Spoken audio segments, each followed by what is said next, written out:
തീവ്ര വോട്ടർ പട്ടിക പരിഷ്കരണം പൂർണ്ണമായും നടപ്പാക്കാൻ തന്നെയുള്ള ലക്ഷ്യത്തോടു കൂടിയല്ലേ മുന്നോട്ട് പോകുന്നത് ഇപ്പോൾ? തീവ്ര വോട്ടർ പട്ടിക പരിഷ്കരണത്തിന്റെ നടപടി നേരത്തെ നിശ്ചയിച്ച പോലെ തന്നെ അതേ സമയ പരിധിയിൽ തന്നെ അവസാനിപ്പിക്കാൻ കഴിയുമെന്ന് തന്നെയാണ് മുഖ്യ തെരഞ്ഞെടുപ്പ് ഓഫീസ് കണക്കുകൂട്ടുന്നത്. ഡിസംബർ 4-നാണ് തീവ്ര വോട്ടർ പട്ടിക പരിഷ്കരണത്തിന്റെ നടപടി പൂർത്തീകരിക്കേണ്ടത്. ഡിസംബർ 9-ന് കരട് വോട്ടർ പട്ടിക പ്രസിദ്ധീകരിക്കേണ്ടത്. ഇത് നേരത്തെ തന്നെ കേന്ദ്ര തെരഞ്ഞെടുപ്പ് കമ്മീഷൻ നിശ്ചയിച്ച സമയമാണ്. ആ സമയപരിധിക്കുള്ളിൽ അത് പൂർത്തിയാക്കും. അതിനു മുമ്പ് ഈ നടപടിക്രമങ്ങൾ പൂർത്തിയാക്കാനുള്ള ശ്രമം സംസ്ഥാനത്ത് നടക്കുന്നുണ്ട്. അങ്ങനെയെങ്കിൽ പരാതികളുണ്ടെങ്കിൽ ആ പരാതി കൂടി പരിശോധിക്കാം എന്നതാണ് ഗുണകരമാവുക. ഏതായാലും BLOമാർക്ക് സമ്മർദ്ദം കുറയ്ക്കാനായി വളണ്ടിയർമാരെ ഉൾപ്പെടെ നിശ്ചയിച്ചിരുന്നു. പലയിടങ്ങളിലും റെസിഡൻസ് അസോസിയേഷന്റെ നേതൃത്വത്തിൽ സഹായമുണ്ട്. എന്യൂമറേഷൻ ഫോമുകൾ തിരിച്ചു മേടിക്കുകയാണ്. അത് പിന്നീട് ആപ്പിലേക്ക് അപ്ലോഡ് ചെയ്യണം. ഡിജിറ്റലൈസേഷൻ പൂർത്തിയാക്കണം.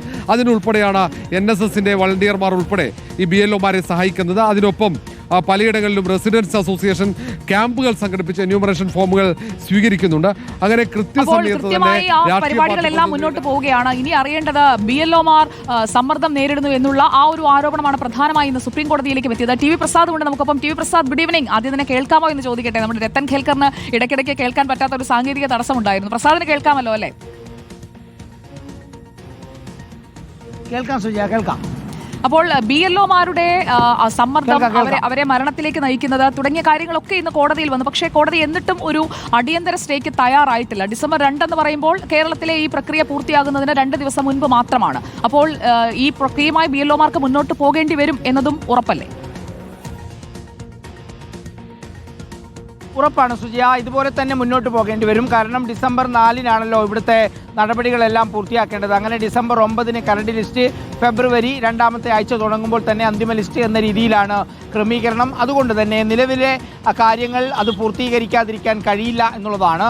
എനിക്ക് തോന്നുന്നു സുജിയ, ആദ്യമുള്ളതിൽ നിന്ന് കുറച്ചൊരാശ്വാസം ഇപ്പോൾ ഉണ്ടായിട്ടുണ്ട് എന്നുള്ളതാണ്. കാരണം ഇപ്പോൾ ഫോം തിരിച്ചു വാങ്ങി അത് അപ്ലോഡ് ചെയ്യുന്ന ഘട്ടത്തിലേക്കൊക്കെ പലയിടങ്ങളിലും തുടങ്ങിക്കഴിഞ്ഞു. ഇപ്പോൾ വളണ്ടിയർമാർ ഉൾപ്പെടെയുള്ളവരുടെ സഹായം പല BLOമാർക്കും കിട്ടുന്നുണ്ട്. ഇതൊന്നും കിട്ടാത്ത ഇടങ്ങളും ഒരുപാടുണ്ട്. മാത്രമല്ല മലയോര മേഖലകളിലൊക്കെ ഓരോ വീടുകളിലും കയറി ഇറങ്ങി ഇത് കൊടുക്കുക, അത് പിന്നീട് തിരിച്ചു വാങ്ങിക്കുക, അത് അപ്ലോഡ് ചെയ്യുക എന്ന് പറയുന്നത് ഉറപ്പായും അത് വലിയ പ്രതിസന്ധി തന്നെയാണ്. ഒന്നാമത് ഒരുപാട് സമയം അനുവദിച്ചിട്ടില്ല എന്നുള്ളത് തന്നെയാണ് പ്രധാനപ്പെട്ട കാര്യം.